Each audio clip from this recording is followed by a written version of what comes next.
Most gracious God, we thank you for your call of us here this evening, this day, to celebrate and honor these December 2019 graduates from the College of Law. We pray your Spirit's deep presence to be with those who receive their degrees and their hoods this day.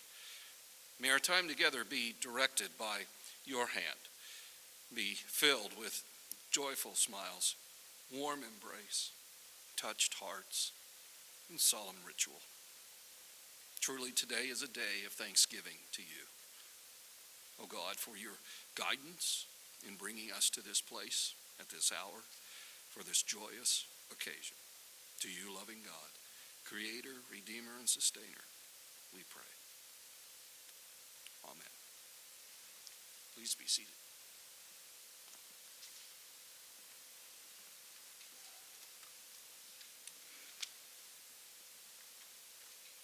This evening, it is my honor and privilege to celebrate the accomplishments of our graduates who have earned their degrees in the JD program, our Masters of Jurisprudence in Indian Law program, and our Masters of Jurisprudence in Energy Law.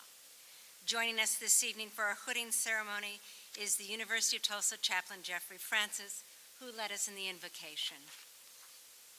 Graduates, on behalf of myself, the University President and Provost, the faculty and staff of the University of Tulsa and the College of Law, I offer you a very warm and happy congratulations on your accomplishments that we are recognizing this evening. I also want to recognize all of our graduates' friends, families, mentors, and supporters who are here this evening, many of whom traveled significant distance to be with us.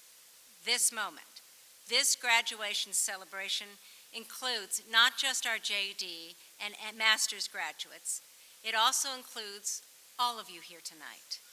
This moment for our graduates could not have happened without your support and sacrifice.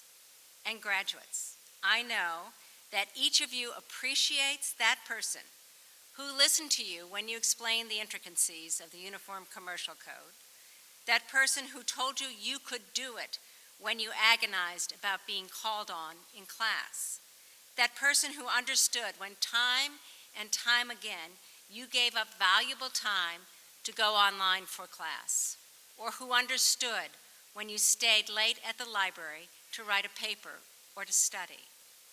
All those in your life who cheered at every goal achieved, every honor won, who listened when you worried, who lifted you up when you stumbled. Those folks who welcomed every success, every triumph, letting you know that you can do it, and now you have done it. When you walk across the stage tonight to accept your diploma and receive your hood, you walk not just for yourself, but for all of those who are with you today, either in person or in spirit. Graduates, I think it's only appropriate that you stand, try to find your family and your friends and supporters in the audience, and give those who have been with you a well-deserved round of applause. So stand. Wait.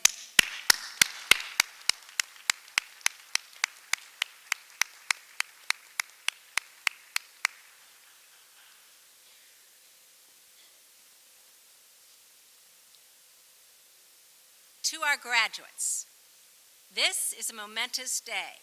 You have studied hard and you have succeeded. You made the choice every day to commit yourself to earning your JD or your Master's of Jurisprudence degree.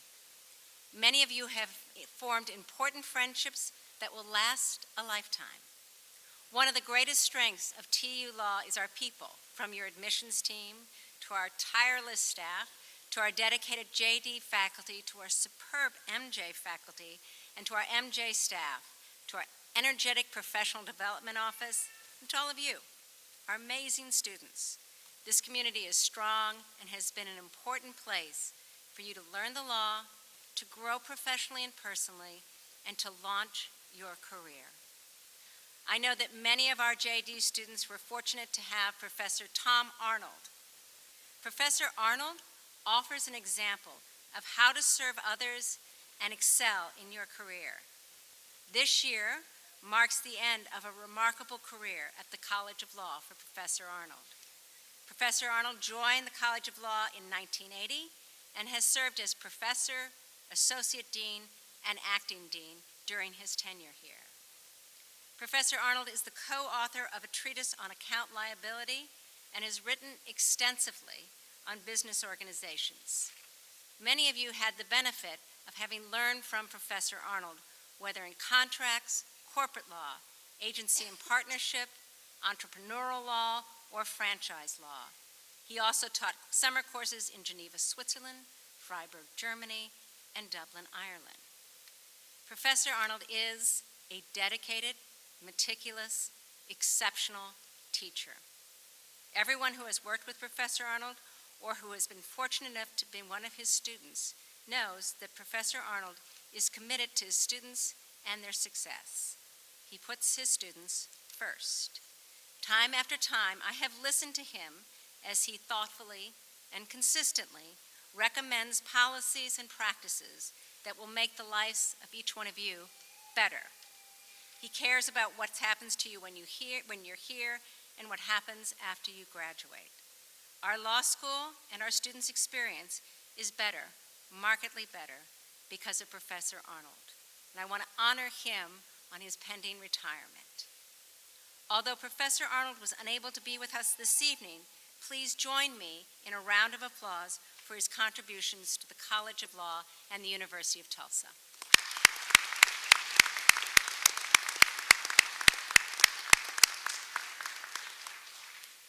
It is now my pleasure to introduce our commencement speaker for the evening, Chapman Professor of Law and Associate Dean for Faculty Development, Professor Robert Spoo. Professor Spoo is an internationally recognized scholar in intellectual property who is regularly called upon to give talks across the globe in his areas of expertise. Professor Spoo began his academic career as an English professor at the University of Tulsa, where he directed the James Joyce Quarterly. And it was Professor Spoo's work on James Joyce and his interactions with the James Joyce estate that led Professor Spoo to the legal field. After graduating from Yale Law School, Professor Spoo had a remarkable career working for law firms in New York City, San Francisco, and Tulsa, Oklahoma. He also had the privilege of serving as a law clerk for Justice Sonia Sotomayor when she was on the Second Circuit Court of Appeals. Professor Spoo joined the College of Law faculty in 2008, where he teaches courses ranging from contracts to constitutional law to intellectual property to law and literature and property law. Please join me in welcoming Professor Spoo to the podium.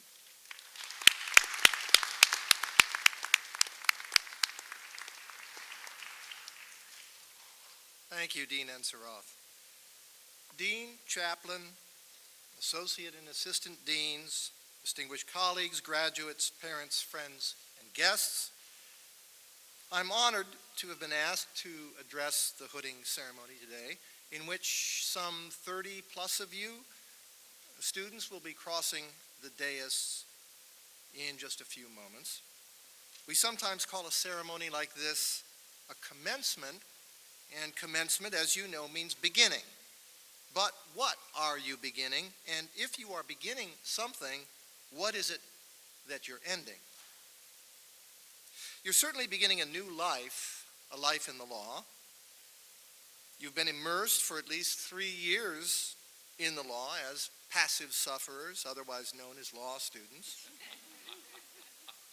You've agonized over textbooks as large as cinder blocks, complicated lectures, the eerie doctrine, the battle of the forms, impleader and interpleader, and res ipsa loquitur, which nobody on the faculty but Ray Yasser, I think, can pronounce.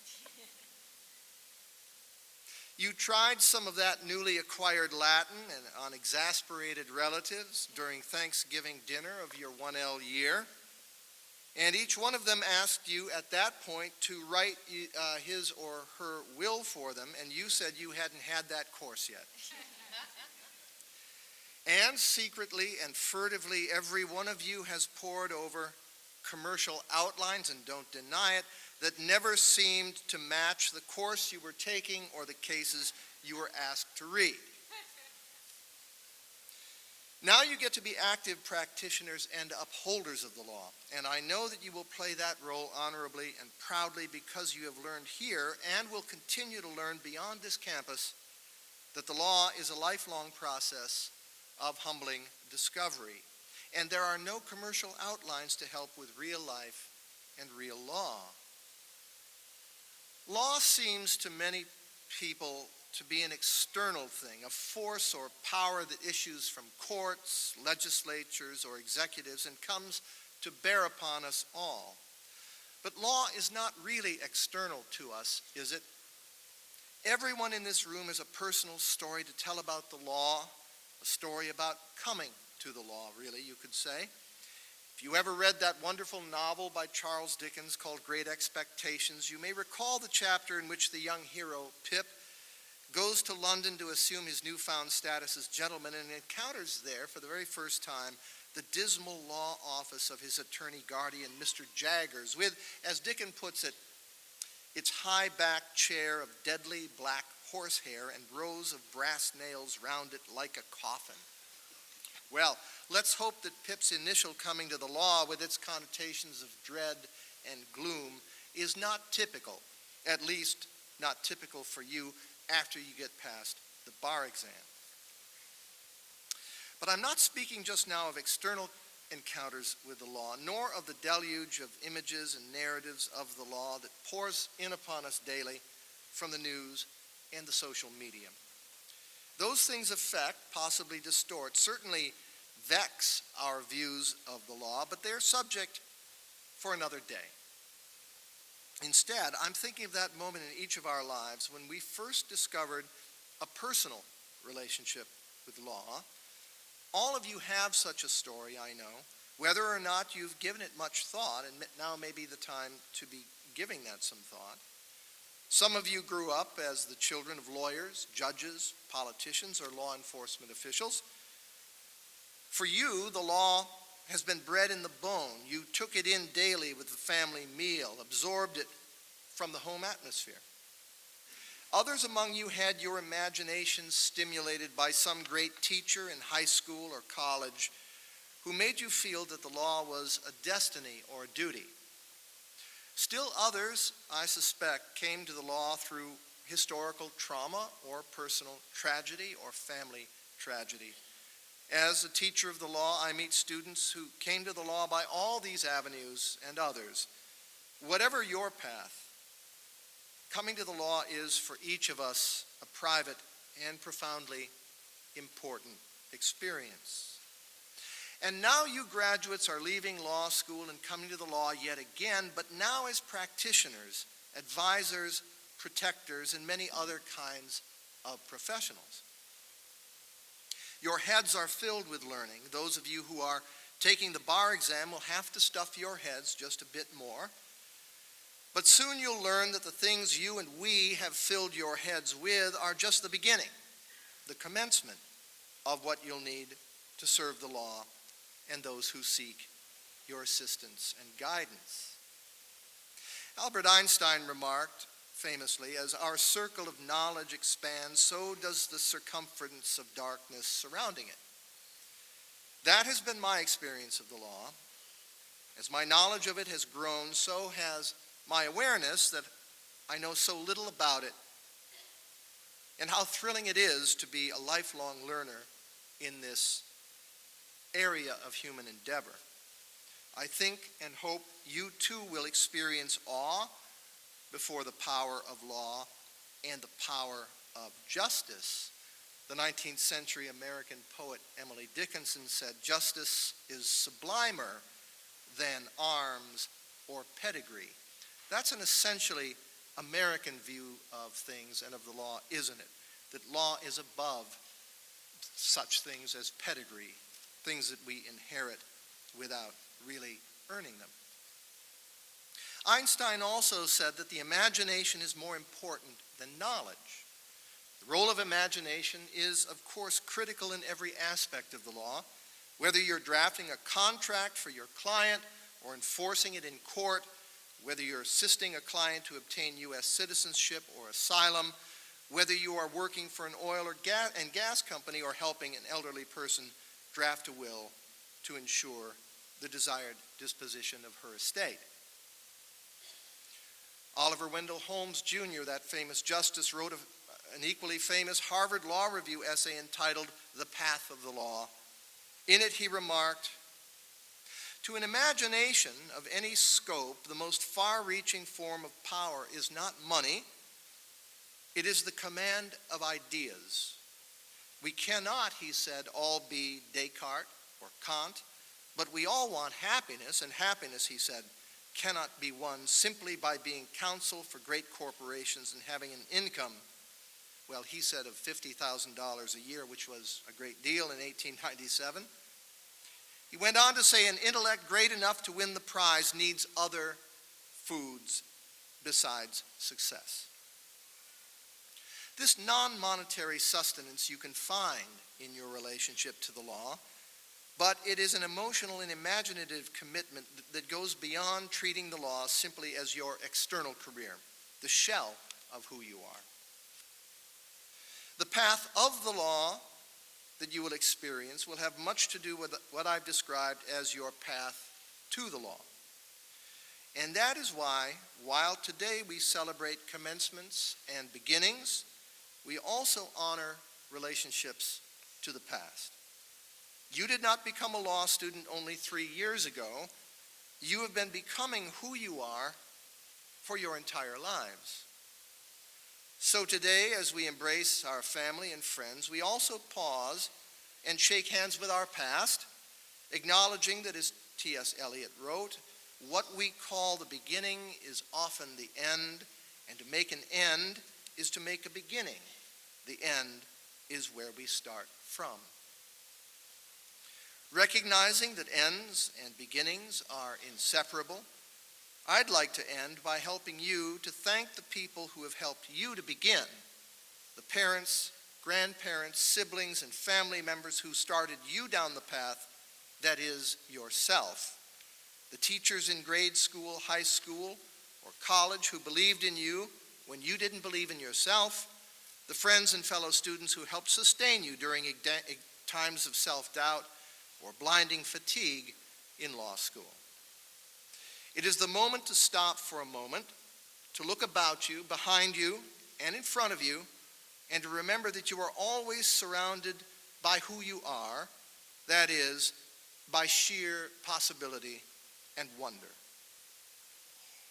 This beginning and this ending are where you start from. My colleagues and I have watched you grow for the past 3 years. We know that in the coming years, we will have glad tidings of your accomplishments and successes. Don't stray from your path, and do stay in touch. And thank you.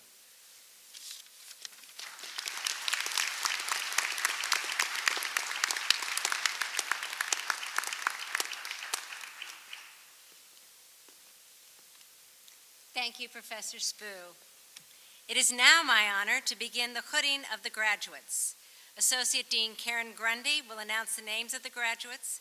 When you come up, please hand Dean Grundy your card when you reach the stage, and then Associate Dean Vicki Lemus and I will assist you with the hooding.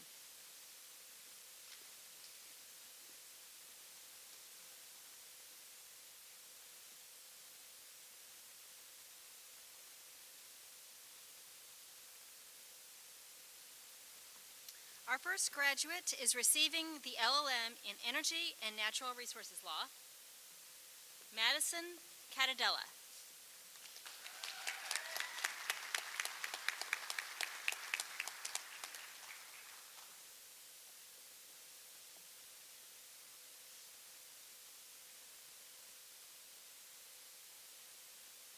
Our next graduates are receiving the Juris Doctorate degree, Holly Alexander.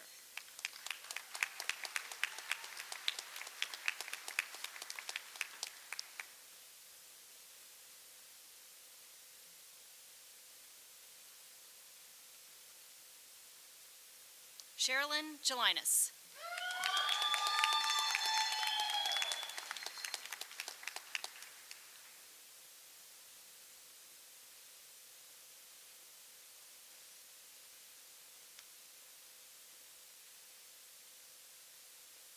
Jeremy Bennett.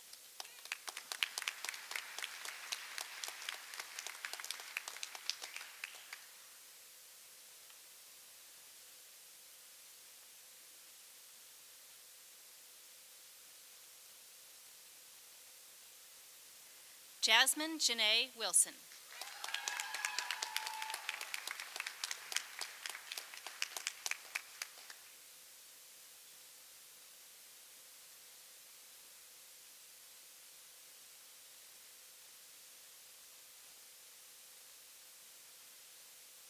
Justice Dawn Pierce.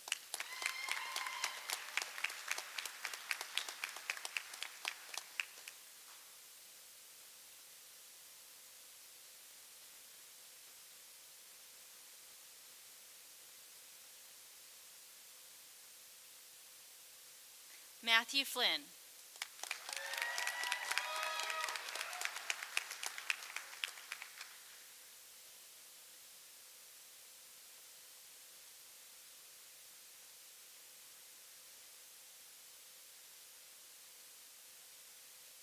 Matt George.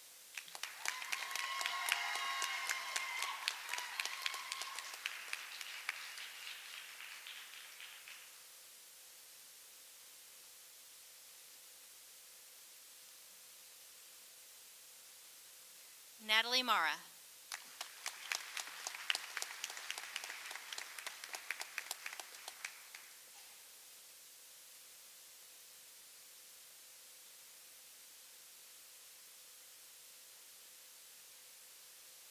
Morgan Maxey.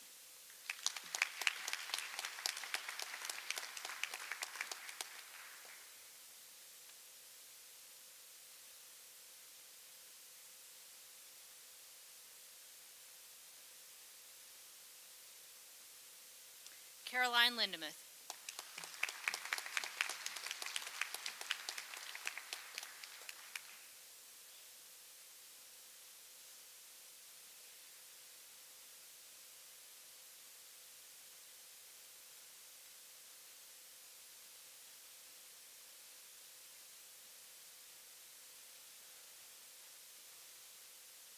Hunter Bailey.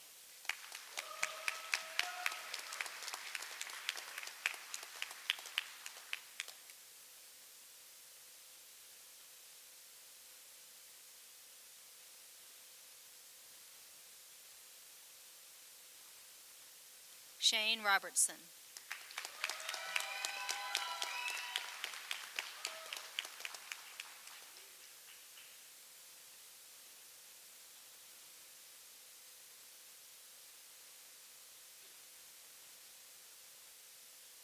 Joseph Blake Quinn.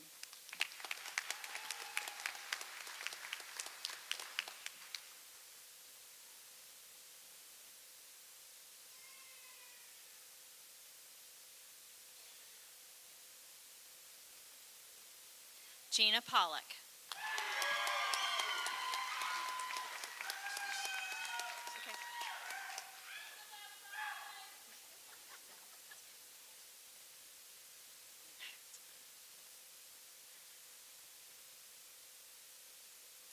Zach Enlow.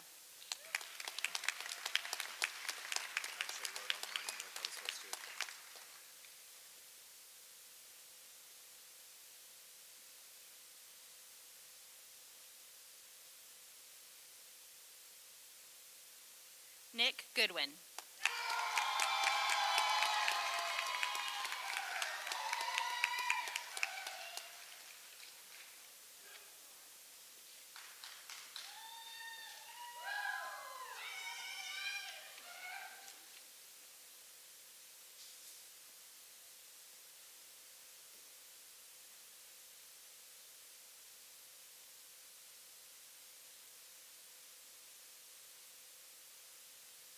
Our next graduates are receiving the Master of Jurisprudence in Indian Law.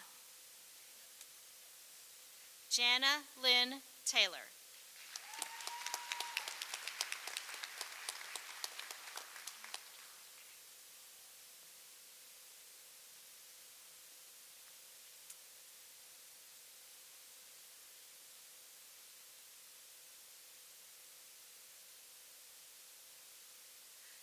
These next graduates are receiving the Juris Doctorate degree. Sarah Lynn Smith.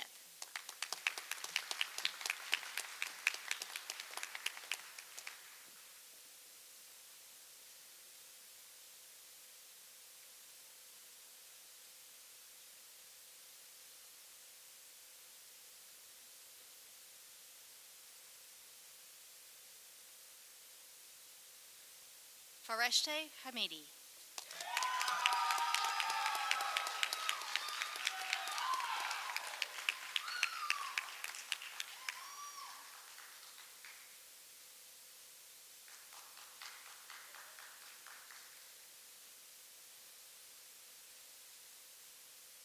Brandon Rogers.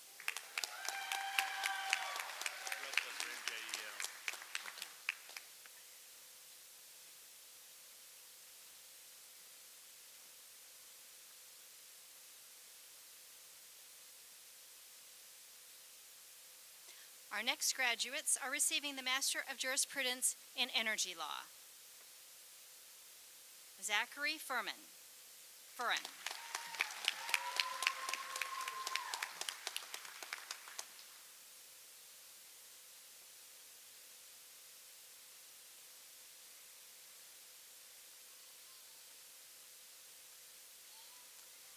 Brittany Horn.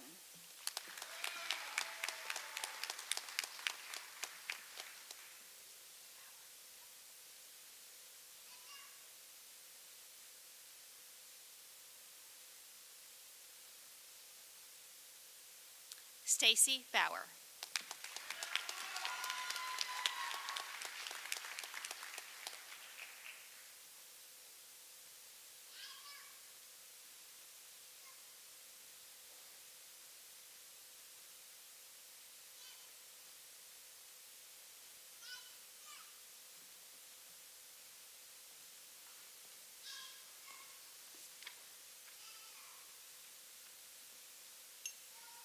Congratulations to the class of 2019.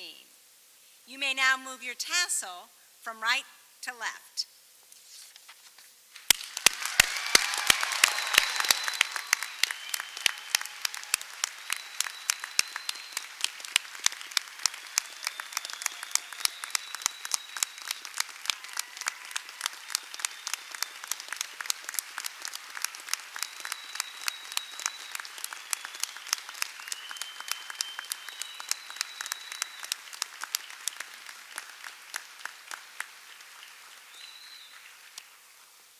After the ceremony, please join us at the graduation reception that will be held in the foyer. I would now like to invite Chaplain Francis to lead us in the benediction, after which we will recess to the reception. Chaplain?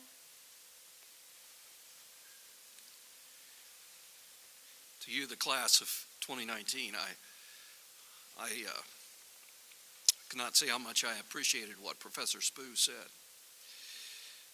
He marked for you something very important. You each received a hood. That hood obviously goes back to our time of friars, begging friars, in which it was where they placed alms or their goods. But that hood is a mantle. That mantle has been placed on you today. It is a mantle that marks, as Professor Spoo said, this moment in your pursuit of law that began personally for you. It's a confirmation. It confirms that you are on the path. Bear it with great value. Bear the weight you carry. You carry the weight of fine faculty who have taught you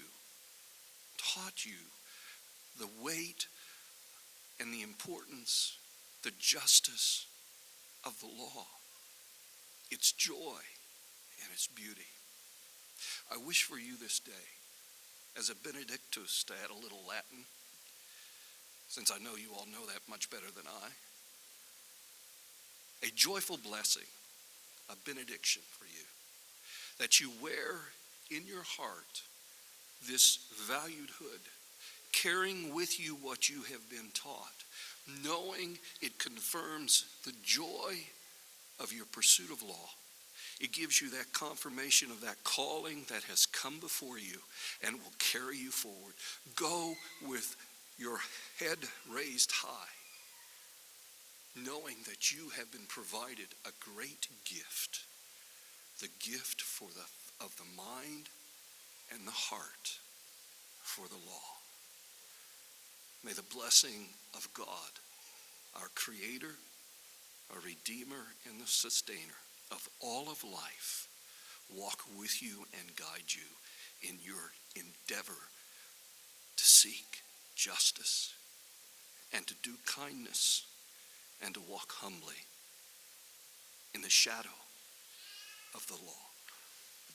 Go in peace.